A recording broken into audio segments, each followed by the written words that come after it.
All right, let's play some more Blitz chess here and see how this goes. And what I think I'm going to do in this video is try to play some openings I'm actually not as familiar with. Just because I think that's going to be good for a lot of chess players to see how I experience these openings, maybe on a level that's more on par with the majority of chess players, and see how I kind of handle some openings I'm not as familiar with. So here we have an Albin counter gambit.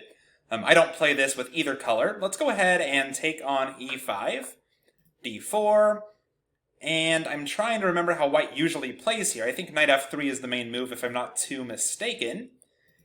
And I know you have to be careful of playing e3 too early in a lot of cases. There can be some traps. So okay, I'm going to play g3. And I know black can often try to get their pawn back with stuff like this. But okay, if black has to take on f3 to get the pawn back, I'm pretty happy there. I would have the pair of bishops. And of course b7 could just fall in some cases. So let's see here. h3 is a candidate move. Castling is a candidate move. I think I'll just go ahead and get my king to safety. And I might have to return the pawn in some cases, but I'm mostly okay with this. Just trying to think of how I want to play against this pawn here on d4. So maybe here h3, just putting the question to this bishop, maybe trying to secure the pair of bishops. Okay, I guess bishop e6 is an alternative idea there. And we could try to hold on to this pawn with bishop f4, but it's probably not going to work. c4 is also just hanging here. So what to play here with white? I could go after the d4 pawn. That seems like a reasonable approach. With b3, bishop b2.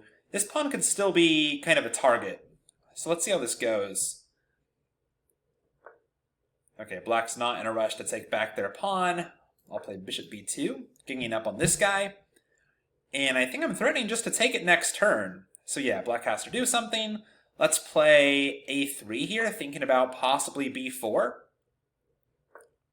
Okay, black stops me. That's a reasonable choice. Now I can play probably knight d2, thinking about knight e4. I guess black would have time then to take back on e5 right now, but I think that's pretty much unstoppable. So I think we're not going to have much better than just knight d2, and black can finally restore material equality with knight g takes e5, is my guess as to how the game's going to play out here. So now I can play knight e4 right away, or I can take on e5 first and then play knight e4. I guess the advantage of taking is it opens my bishop, and it removes one more defender of the d4 pawn, because the knight has to take. I'm just trying to calculate knight takes e5, knight takes e5, knight e4... I still only have two attackers there on the pawn, but let's go for this. I might have f4, f5 ideas even. So let's see how this goes. Knight e4. If the bishop moves away this way, I win the pawn. If you come to b6, maybe I even play c5. So I think maybe bishop a7 is the best you have. Can I play there for like f4, f5? It seems kind of tempting. I have to watch out for your discoveries, though, which I don't fully like. So maybe king h2? Preparing... pawn to f4. Also e3 now. e3 could be tempting, because if you take... I think we just take on e5. There's no tactic there, is there? Like, you can take on f2, but okay, we have a piece for two pawns then, and there's no more, no more tactics. Also, f4 could be played right now, and if you play d3 check, maybe just king h2. Although then maybe you take with tempo, huh? Okay, I'm spending way too much time here. Let's play king h2, thinking about playing f4, f5. f4, f5, f6 even, in some cases. Yeah, I think this is going to be fairly strong as far as I can see. f4, I guess you have to play knight c6, and then f5.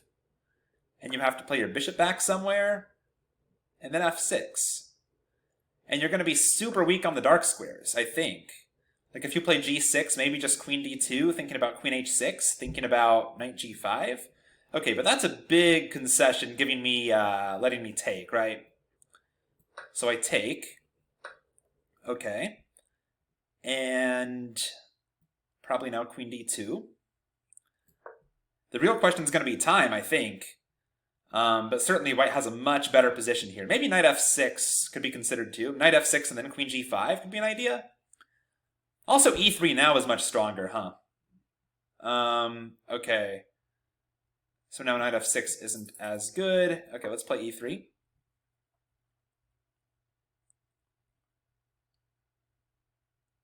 down to 20 seconds, but we have that 2-second increment, so hopefully I can play fast enough here to get a good position. Okay, takes. This probably wasn't best, but I'm trying to see how black can play here. Rook 81 maybe next? Pinning to the queen.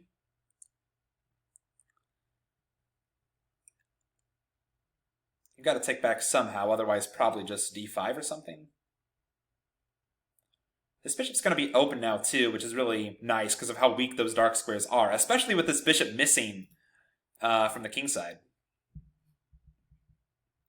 So black's going to give this a thought and put their extra time to good use. Okay, bishop takes.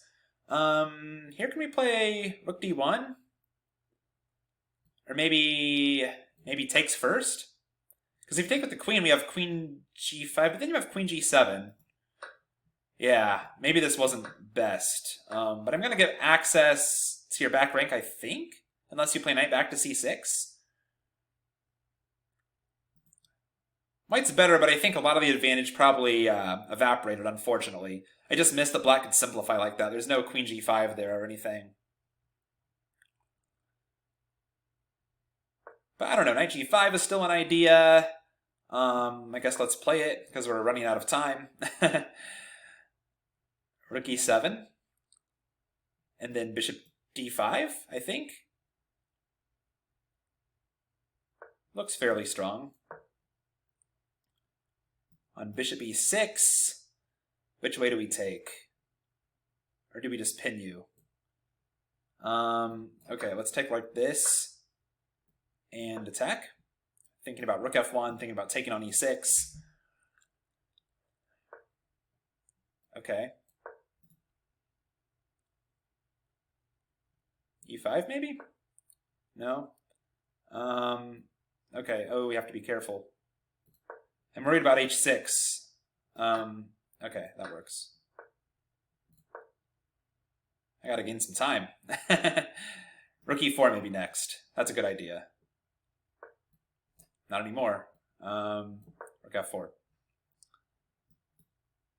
e5 possibly, and I have to watch out to make sure I watch over the f3 square here. Yeah, here I'm not sure if I'm better anymore. I feel like I really blew blew my chance. Just because of this time pressure. Okay, then I can come back to e4. This pawn is still isolated, which is nice. This knight's really strong, though. And my knight on e4 doesn't really threaten too much, sadly. Maybe king g2? The king doesn't really belong on h2 anymore, does it?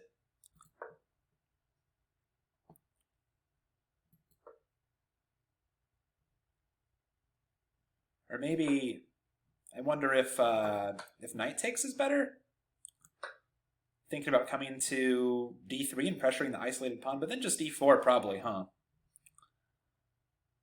Yeah, probably that wasn't entirely right. Let's stop you.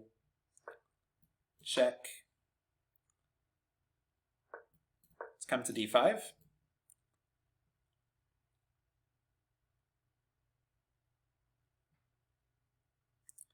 You still have two isolated pawns. Okay, check. Ooh, I have to watch out for that, don't I?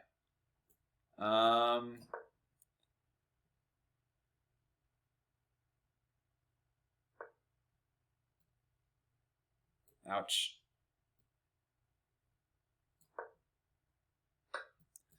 That's not good. I'll try to play quick and gain some time back. We still have a chance here, but we're losing all our pawns, huh? I just want to grab this guy and try to rush my, my h-pawn. Okay, this might help out a bit. Now you have to defend, and I can make it past h-pawn? Your pawn's probably just faster, though, huh?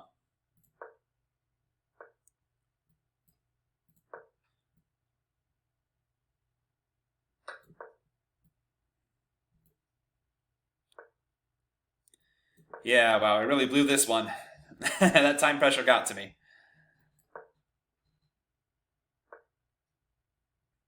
And resigns. Okay, so let's check this with an analysis board. I just want to kind of show you what you can be doing in the opening too. When you play one of these openings you might not be as familiar with, you can kind of check what the big branching point was from established opening theory. So let's check here. So knight f3 was the main move. Oops, it always does that too. I hate how it does that. Self-analysis, let's go back to knight c6, openings. Okay, g3 is the main move. Bishop d4, not too often seen. Knight ge7 is the main move, so you should spend some time exploring that, seeing how white can play. But bishop g4, bishop g2, knight g to e7, castles. This is already pretty rare for black, but it looks like I'm playing all the main moves here despite not knowing this line too well. Knight g6, and looks like no one plays h3 here, although this is already kind of a rare position. Looks like knight b to d2 and queen a4 tend to be the common moves. So I'm curious to do some analysis. So what's actually wrong with h3? I just want to check with the computer. This computer isn't the best, but it can give you kind of a general feeling. So even after h3 here, I feel like white has to be significantly better, which was kind of my assessment during the game, because even if black wins their pawn back, they're going to have to kind of make a concession to do so. And my feeling is after f4 here, yeah, this is very, very good for white. I'm kind of curious to see where this exactly went wrong. This is all very good, of course. I knew that I had to be close to winning in this position. So takes. Okay, yeah, knight g5 right away was probably stronger. e3 didn't make too much sense, cutting off my queen from the action. I don't really gain anything by exploiting this pin. So I think probably, I mean, yeah, knight g5. Although it says e3 is pretty strong too. So let's see let's see how this goes. e3, king g8. And yeah, I guess just intensifying the pressure with rook a to d1 makes sense. I'm not sure why I felt the need to take right away. I think I wanted my queen to get access again to the king side, but just bringing your last piece into the attack made a lot more sense, I think. But certainly, this still has to be very, very good for me. Even the endgame has to be very good for me. Although a lot of my advantage seems to have dissipated by now. And yeah, by this point, that was just too much simplification, I fear. So what else could I play? I'm just curious what the winning blow could be. Interesting. Knight takes f7 works here. Aha, yeah, because of bishop d5. Okay. So there were many tactical opportunities I missed here, but I got a very good position out of that opening, so I'm pretty happy with that result, especially it being an opening that I never really play. But this is the kind of analysis you can do after a game. If you're playing an opening you're not too familiar with, go back and check what the branching point was. Alright, thanks for watching everyone, and please make sure you visit chesspathways.com and get signed up there. It's totally free, only takes 5 seconds, and I will send you a free move-by-move guide to chess thinking when you sign up. It took me way too long to become a chess master, and I want to help you do it in a fraction of the time. Thanks, and I will see you there.